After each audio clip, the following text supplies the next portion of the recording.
Hinimay ni Mahal na Reyna, Edwin Hamora, ang post ni Jun Abines regarding sa fake DDS or peking Duterte supporter. Doon kasi sa post ni Jun Abines, at ito nga po yan, ay iisang tao lang naman ang kanyang kaaway. At ito kagrupo niya yata sa Duterte group sa Cebu.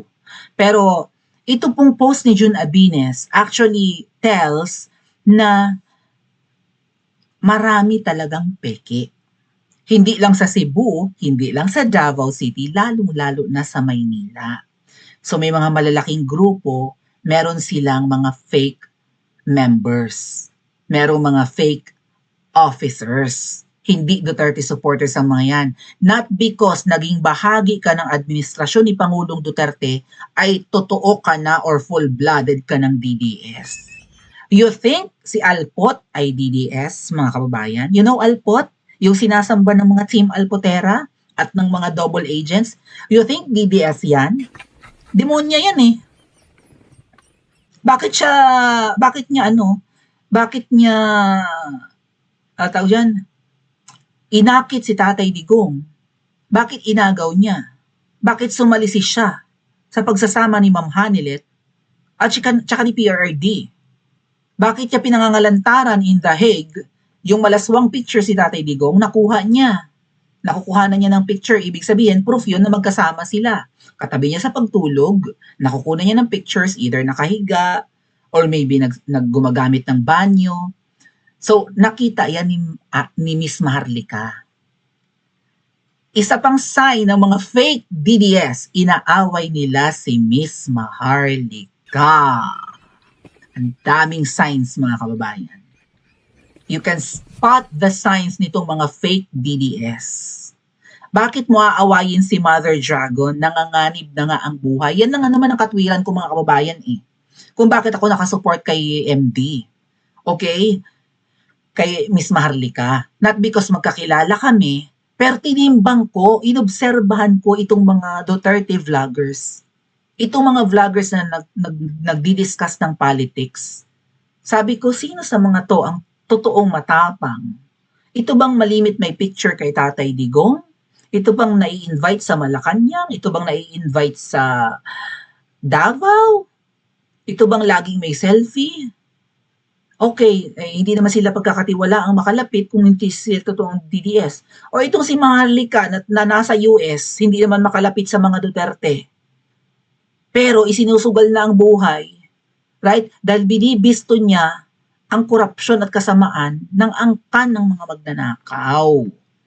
Nung sinabi niyang may babaeng ahas, ibig sabihin may traidor sa Pilipinas at nakatira sa palasyo ng Kamangyang, maraming kumawala kay Miss Maharlika. Oh. And then eventually na-booking na yung mga expose ni Miss Maharlika, totoo. May pinakidnap sa Turkey, may heavy luggage issue si Tambaluslos. Si babaeng ahas ang nasusunod at hindi singiwi tamad. Singiwi may pulveron video. Ano yung pambabaliktad ng mga fake DDS? Si Miss Maharlika at saka si Spokes Harry Roque ang dapat sisihin daw. Kaya nakulong si Tatay Digong. Hindi dapat daw nilabas yung pulveron video. My God, mga kababayan, bakit hindi ilalabas? Proof yun na addict yung demonyong yan. Yang lampang yan na nagpapalubot sa halagang 2.3 million, sabi ni Dean Chase. Patunay yun na wala yan sa tamang pag-iisip at may lulong sa droga. Bakit kinokontra nila? Right? Ano ba yung recent expose ni Miss Maharlika? Meron na namang bagong expose si Miss Maharlika. Yan na kay Dean Chase pa rin. Diversion daw yan, mga kababayan, para hindi mapag-usapan ang totoong issue. Ganyan nila sinisiraan si Mother Dragon. Ang galing nila mag-imbento ng kwento. Dinudurog nila, tinatarget nila si Mother Dragon. Tama? Ano yung narrative nila ngayon? Diversion yan ni Maharlika para hindi mapag-usapan ang totoong problema ng Pilipinas. Ang totoong ang problema ng Pilipinas ay yung pinapatungkulan noong binibembang sa Jewetels eh. It means to say na hindi normal ang taong yun. May asawa, may anak, nagbabayad ng millions, mabembang lang sa Jewet. Matusok lang ang tumbong. Oh. So, Saan galing yung milyones niyang ipinambabayad sa tarugo ni Mr. Tubig? At si Mr. Tubig nagsabi nga na baha ang pulveron at iba't iba pang mga droga kapag kasama niya yung mag-asawa sa US. Siya binayaran ng 2.3 million pesos, may isa pa siyang kasama, binayaran ng halos 1 milyon. So, saan galing ang ipinapangtusok sa puwit? Ang pambayad sa ipinantutusok sa puwit noong niwi. At Nyodik, yung kasama nga na namatay sa US na Pinoy, natigok sa overdose ng kokaina. Yung mga expose ni Miss Maharlika, sino ang tinatamaan niyan? Singiwi, anong diversion?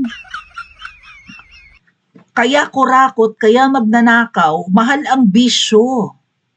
Okay? And nananalaytay sa ugat. Anong diversion?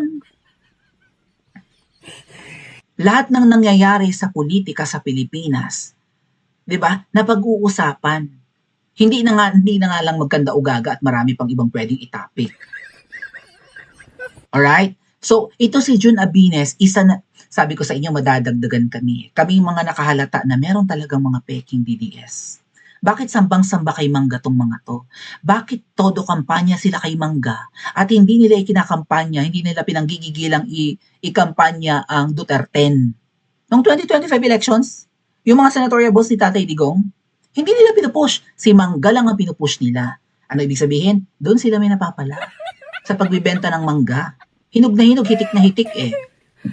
Wala silang mapapala sa Duterte, hindi nila kinakampanya. Ang daming signs. Hindi pa sila nakontento sa pag-atake kay Miss Maharlika, pati si Spokes Harry Roque, tinatrabaho nila. Right? Kaya nga nila binulabog yung dahig. Kaya nga nagkagulo-gulo doon, no? May mga pinapuntang double agents sa Team Alpotera para mabuwag ang pagtitipo ng mga Pilipino sa dahig. Kasi hindi lang naman sa Pilipinas may mga gathering. Pati sa dahig. Alam niyo bang muntikan daw magka-people power dyan, mga kababayan? Sa dahig. Yung, naalala niyo yung, I think March 28 yun eh, birthday ni Tatay Digong. Yung libo yung mga nandun. Ang dami. Kaya lang may attitude yung mga pakawala. Mga masasama raw ang ugali. Yung mga tipong may napapala na kay Alpot. Right? Baka may sweldo kay Alpot. Masasama, may attitude na. Kung wala naman kami mapapala sa inyo, wala naman kami binibigay, tapos yung mga dumadating doon talagang minamata rin nila. Anong trabaho nyo? Saang bansa kayo? Ilang stories ang bahay nyo sa Pilipinas? Up and down? Attitude raw yung mga nandyan, yung mga sumasamba kay Alput sa dahig, sa the Netherlands, mga kababayan. Munti ka na dyan magka-people power, nabuwag lang. Kasi nga, mukhang yan ang goal. Kailangan walang mga gathering, walang mga protest and rally na magiging international news. Kaya nga sabi ko sa inyo, ang sign ng mga fake DDS, ayaw nila sa EDSA. Ang daming signs, di ba? Ang daming red flags. Para malaman yung peke yung mga yan. And luckily, Jun Abines spoke up. Okay, ito yung himay-himay ni Mahal na Reyna. This is not a how to spot a fake DDS. Sabi ni Mahal. Kasi ito yung title ng post ni Jun Abines, di ba? How to spot a fake DDS. Yan. Sabi ni Mahal na Reyna, hindi lang ito how to spot a fake DDS. This is a post-breakup manual. Ibig sabihin, guide ito. Okay? Ng paghihiwalay. Kasi na-booking na, right, ang mga bulok na kamatis sa matitinong kamatis. So, yung post ni Jun Abines, kumbaga, ito yung magiging guide natin para malaman natin kung sino ang mga peking DDS. So once again, congratulations Team Alindog, vindicated na naman tayo. Pinagtatawanan nila tayo, konti lang ang ating followers, konti lang nanonood sa atin. Deadma. Basta't alam natin na tama ang ginagawa natin. Akusa sila ng akusa sa amin, mga bayaran daw kami ni Martin Romualdez. Bakit kami magagalit? Wala naman silang proof. At hindi naman totoo. Right? Kung talagang bayaran kami ni Martin Romualdez mga kababayan, nung kampanyahan, nung kahit na hanggang ngayon, di ba? Kung kami ay bayaran ni Martin Romualdez, gugustuhin namin na siya pa rin ang Speaker of the House. Gugustuhin namin na ma-impeach si VP Sara para si Martin Romualdez na ang mag-take over. Makabalik siya as Speaker of the House, and then maungusan niya kung sino man ang Senate President, siya ang magiging Vice President. O, kung sumasamba kami kay Martin Romualdez, di gugustuhin namin siyang maging presidente rin. Sukang-suka nga kami kay Tambalustos mga kababayan. So again, sunog na naman ang paninira sa amin ng mga alputera. And now, for sure, may mga kumakampi sa inaaway ni Jun Abines. Kasi maraming kaibigan yung binanggit niyang tao dyan. At kaibigan niya ni Libag. Magkakasundo yung mga yan. Sabi ko nga sa iyo, nakaharap ko ang mga vloggers na yan. Sa Davao City, si Jun Abines lang ang nag-agree sa akin na ang huli nating hura ay dapat EDSA. Ang huli nating pag-asa, EDSA. Siya lang ang nag-agree. Even his wife, kasi kasama nga yung asawa niya doon. Nung masipag din yun, I think admin ng kanyang page, yung kanyang asawa. So shout out ma'am kung napapanood mo yung vlog ko. No? Yan. So basahin natin to. Binasa ko yung how to spot a fake DDS na pinagtatag nyo ko. Sabi ni Mahal na Reyna sa kanyang mga followers. Hindi ko kilala ang author. Ako po, personal kong kilala, Jun Abines. At na-meet ko nga sa Davao. Hindi ko rin siya pina-follow. Actually, wala na kaming conversation kasi nabura nga yung aking previous Facebook, mga kababayan. No? 3 sa aking 2 page, tsaka yung personal account ko nabura. So, bago na po yung Facebook, yung personal Facebook ko, at saka bago na rin yung aking page, yun nga pong Princess Maui page. Sandali ha. Para sa mga hindi nakakita, ito po yung post ko. Dali. O yung bago kong page, Princess Maui. So, paki-follow na lang mga kababayan kung malibit din kayong tumambay sa Facebook. Kasi ako, mga kuya, kung gusto kong manood ng vlog, YouTube talaga. Mas madaling i-scroll kapag YouTube, di ba? So, kung gusto kong manood lang, YouTube. Pero kung gusto kong magbasa, pumupunta ako ng Facebook. Kasi mas feel ko yung nagbabasa ng mga post ng mga vloggers. Ayan. This is Princess Maui. Ito yung bago kong, di ba yung aking dati ay Maui Spencer na 20,000 mahigit yung followers. And increasing. Pero binura yun. Minasa report. So ito yung bago ko. Yung Princess Maui page. Picture ko in Japan. Yung nakapula. Picture ko in Dubai. Naman yung cover. What was that again?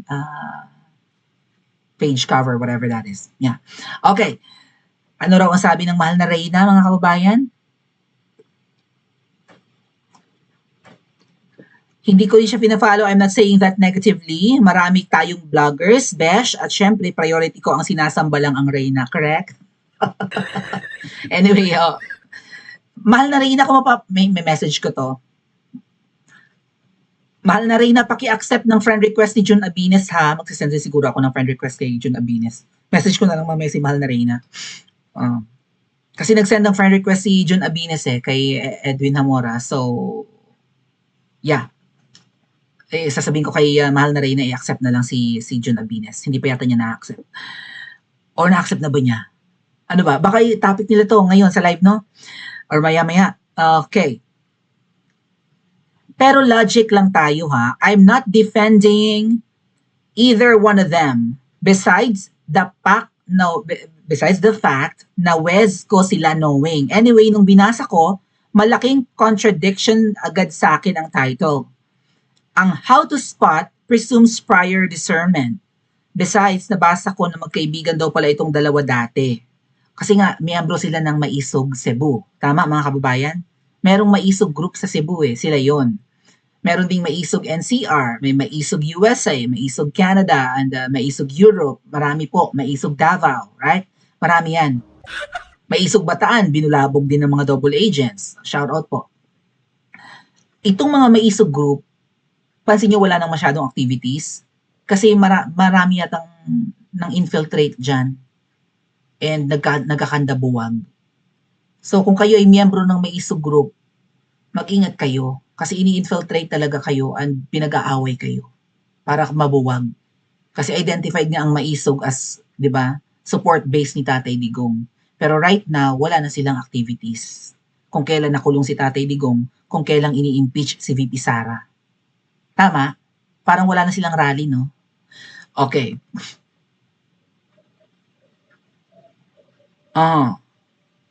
So yun, by circumstance, not confession, lumalabas na yung inaatake niya ngayon ay dati niyang kaibigan at kaalyado. So malinaw ang problema. Claim A, I can spot fake DDS. Fact B, okay, I was close allies with this person for years. Resulta, either hindi talaga siya marunong mag-identify ng fake, o kumbaga objective lang si Mahal na Reyna, hindi agad siya kumakampi kay Jun Abines, okay? Hindi talaga siya marunong mag-identify ng fake. And two, fake lang ang isang tao kapag may falling out na. Makes sense, pero magaling kasing mangbudol Mahal na Reyna eh. Mahusay ang pagkakabudol. So, dahil nabudol siya, binibigyan niya ngayon ng guide yung ibang tao. Tama mga kababayan? Na mag-ingat sa mga peke. Parehong binasag ang authority ng listahan niya. Logic lang to mga friendships ha, hindi fandom war. Pansinin niyo po ang galaw. Nagsimula sa general traits. Pera, fame, and security. Kasi nga, di ba, narcissist yung ibang mga fake DDS. Nauwi sa specific accusations. Scripted arrest, bullying, cowardice. Pinangalanan niya kasi si Ibiho Galbot. Tapos biglang basagan ng mukha, so I can punch him in the face. Kasi nga personal, magkagrupo sila. And ganyan na ngayon nangyayari sa kanya. 'Di ba? Biro mo makulong ka, maaresto ka. Hindi ba nakakatakot at nakakanervyos 'yun? Right? Kawawa pamilya mo kung makukulong ka. Tsaka hinaras talaga si Jun Abines, 'di ba, nung inaresto siya sa utos ni Torre di umano? Sinugod sila sa bahay. Kinukuha pa yung mga gadgets niya. Tapos sasabihin mo yung aresto peke. So, sasambula talaga yung galit ni Jun Abines doon sa isang miyembro or sa isang DDS ko, no? Hahahanak ng pattern, laundering. Checklist muna tapos i-retrofit ang tao. Mukhang prinsipyo pero post hoc rationalization lang. At sorry ha, pangit ang pivot to violence. Ay, hindi siya nag-agree, no? Kontra si Mahal na Reyna. So magkaiba yung aming opinion. For miscongeniality lang tayo mga friendship. Kapag ang usapan, biglang napunta sa suntukan, tapos na ang moral high ground. Wala kang medal. Kung solid ang katotohanan mo, hindi mo kailangan ng kamao. Wala. Ay, nanggugurgur na yung kalaban. Gumagastos ang kalaban. So, paano ka lalaban? Magpapaapi ka na lang? Oh. Eh kumbaga matapang lang yung EB do umano dahil nga kaya niyang batikusin dahil nasa comfort siya ng kanyang kwarto, right? Binabalahura niya yung mga kababaihan, pati siya ngayon binabalahura na rin, matapang ka lang yata porke babae kalaban mo eh. Matapang ka lang kasi nasa loob ka lang ng kwarto mo, lumabas ka. Magharap tayo. After all, magkasama naman tayo sa mga event ng araw. Right? Magkasama sila sa mga hakbang ng maisog rally dyan sa Cebu. Magkasama kaming lahat sa Davao City. Oh, lumabas ka. Magharap tayo. Angas-angas mo sa social media, ayaw mong lumabas eh. Parang ganun yung punto ni Jun Abines. Kuha nyo? Oh. Tsaka yung effort ni Jun Abines, mga tit kuya ha, nung inaakala niya na magpi-people power na, di ba, lumuwas talaga ng Maynila.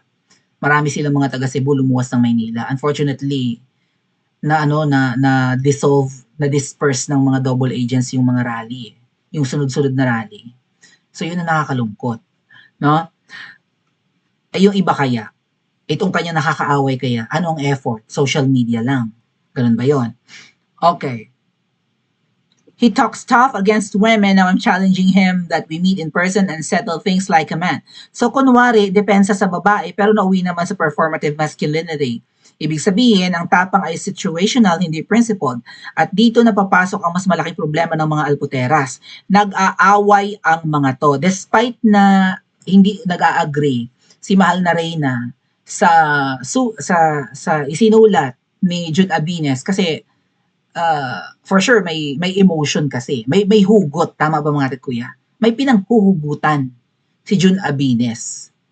So, full of emotions yung kanyang expose, yung kanyang pagbubulgar at paglalantad.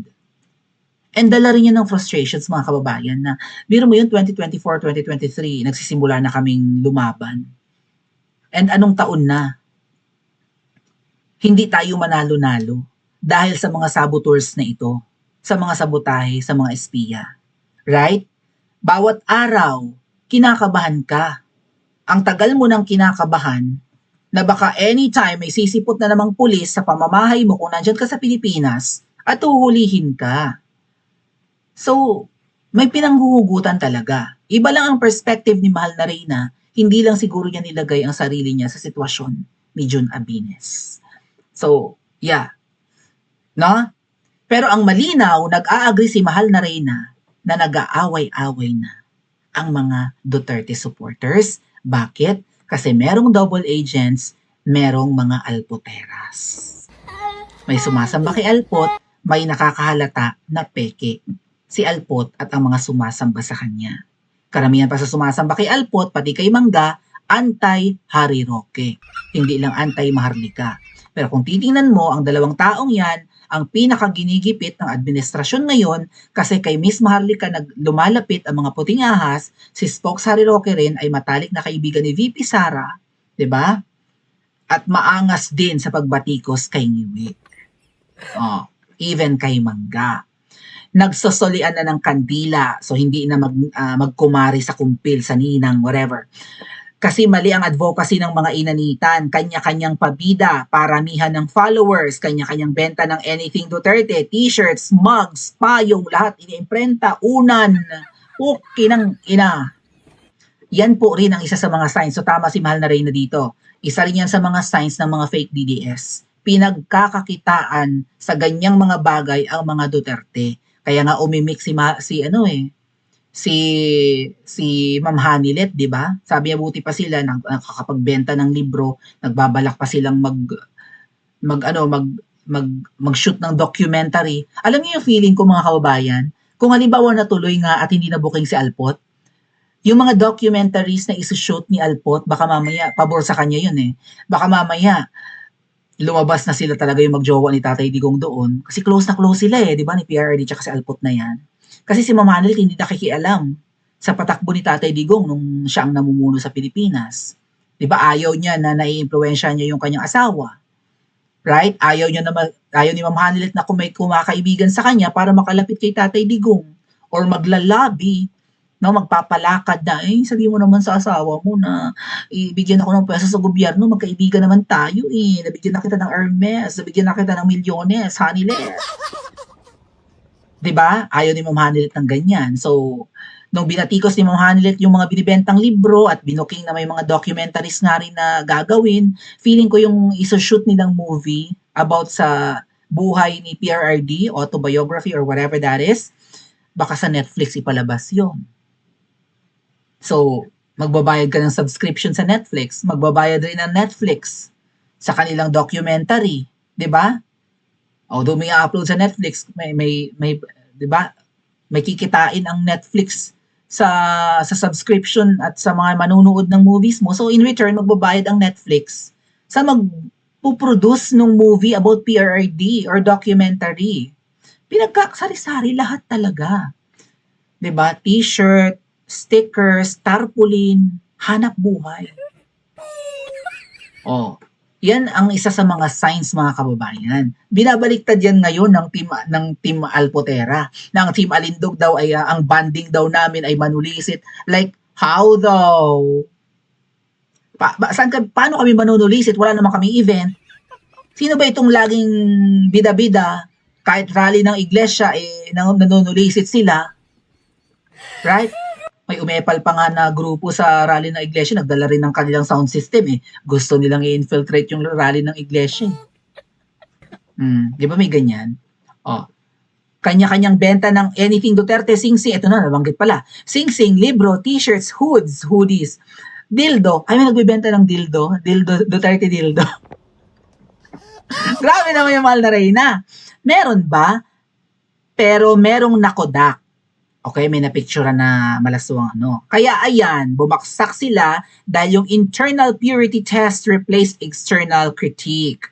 Imbes na tutok sa tunay na kalaban, which are the Dutertes ginawa lang palang merchandise, pinagkakitaan kasi kapag Duterte brand, madaling ibenta. Okay? Tingnan niyo yung mga nag-iikot na yun na nagpapapirma, mga kababayan, di ba?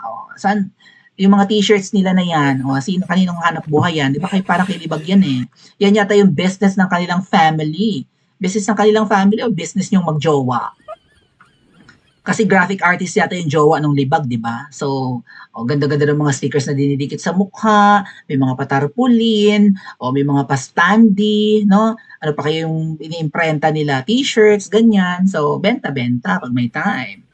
Or maybe, pagka may mga ganyan silang damit na pag-giveaway, si Alpot na yung bumibili kay Libag. Malamang, no? Kasi bida-bida si Libag eh. So, ikaw kasi Libag, inuungusan mo yung mga mas kilalang Duterte supporters kesa sa'yo. Naungusan mo si Kifi Chu, naungusan mo si MJ, naungusan mo si Chupanga GPT. O di bad trip sila ngayon sa'yo. Kasi nga, parang gustong-gusto ni Libag na maging next female thinking Pinoy eh. Kaya ang energy, nag-shift mula protect the Dutertes, nalagpasan ko na ba yung iba? Protect the Dutertes to ikaw ba ay loyal, pure at tama? Sa madaling sabi, kinain ng grupo ang sarili niya. Hindi ito ideological defeat, ito ay factional decay. Nakalimutan nila kung sino talaga ang dapat nilalabanan. Ang dapat nilalabanan, yung mga binubulgar ni Miss Maharlika na nagpupulvuro, nagpapabembang sa jewetels. Yan, yung angkan ng mga yan. Walang exemptions. Buong lahi ng mga yan salot sa Pilipinas. Pati yung babalina. Okay? Salot yun, traidora yun. Hindi ako naniniwalang kaibigan ni VP Sara yun. Agree ba kayo mga kababayan? Pa-comment po sa comment section at panoorin ang susunod na video.